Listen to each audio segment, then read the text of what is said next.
안녕하세요. 오늘은 석회유황합제에 대해서 알아보겠습니다. 과거부터 황은 과수나무의 보약이라고들 많이 이야기를 합니다. 석회유황합제를 집에서 자가 제조해서 살포하는 사람들도 많습니다.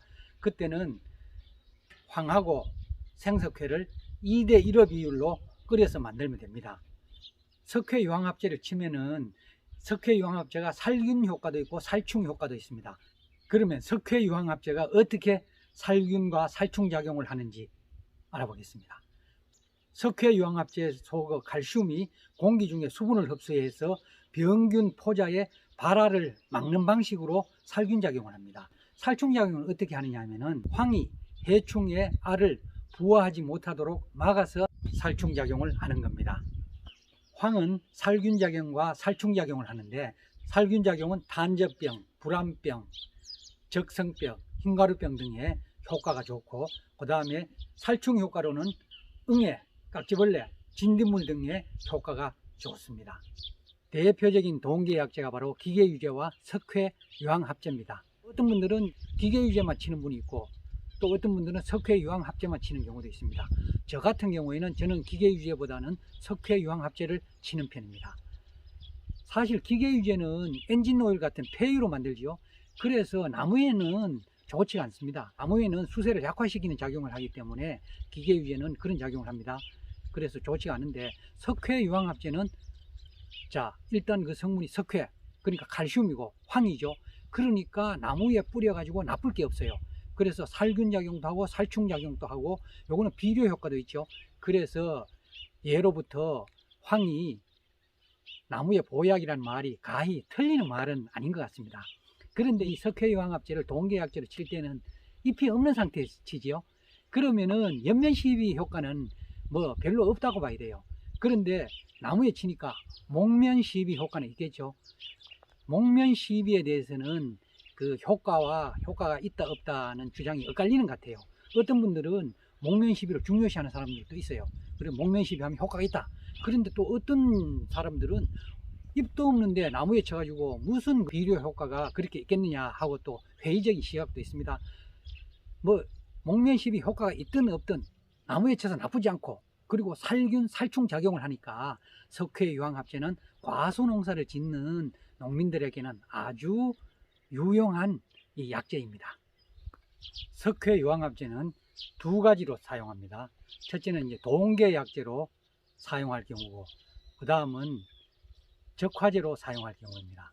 동계약제로 사용할 때는 살포 시기를 사과의 경우 3월 말에서 4월 초, 말하기 직전에 살포하는 게 가장 효과가 좋습니다. 석회유황합제를 혹한기에 칠 경우에는 20에서 30배로 희석해서 칩니다. 그러면은 500리터 에세스기 한 차에 20리터 통으로 한 통 정도 넣으면 돼요.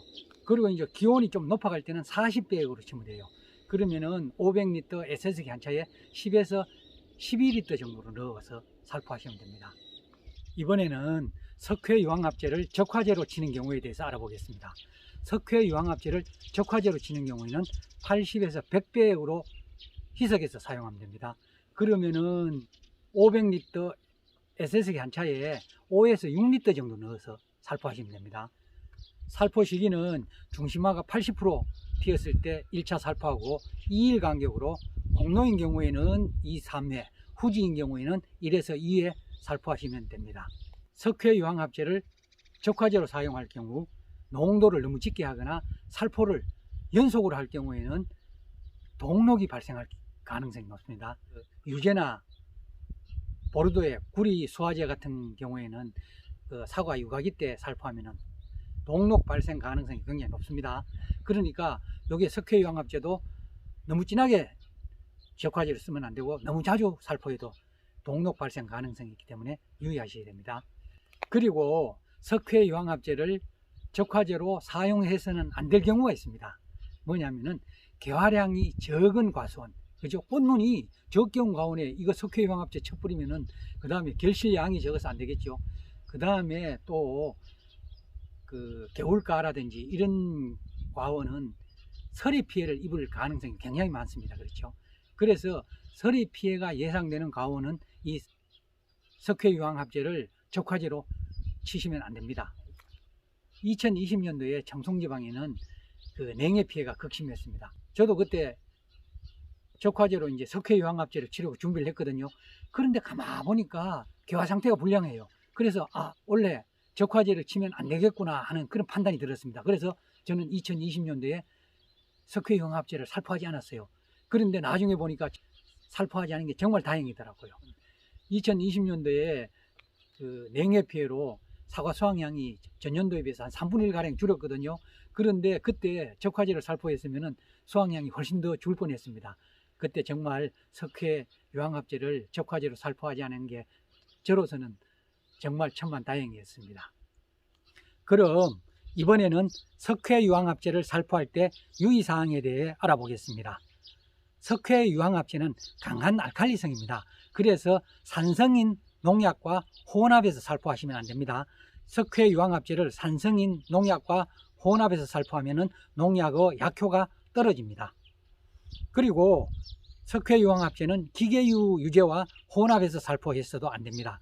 기계유 유제를 치고 석회유황합제를 칠 경우에는 안전기간인 20일에서 30일이 경과한 뒤에 석회유황합제를 살포해야 됩니다. 화상병 방지약인 석회보르도액을 살포할 경우가 있습니다. 석회보르도액과 석회유황합제도 혼합해서 살포하면 안 됩니다. 석회보르도액을 살포할 경우에는 석회유황합제를 살포하고 15일 정도 경과한 뒤에 살포하는 것이 안전합니다. 그리고 청태 제거를 위하여 2월 말에서 3월 중순 사이에 빙초산을 살포하는 경우가 있습니다. 그럴 경우에는 빙초산을 살포하고 15일에서 20일이 경과한 이후에 석회유황합제를 살포해야 합니다. 석회유황합제는 잎이 나오면은 잎이 타는 약해를 입을 수가 있습니다. 그래서 잎이 나오기 전에 살포를 해야 합니다. 그리고 석회유황합제를 적화제로 사용할 경우에 전착제를 타시면은 과일에 동록이 발생할 수 있으므로 유의해야 합니다. 석회유황합제에 포함된 유황은 금속 제품을 부식시키는 성질이 있어요.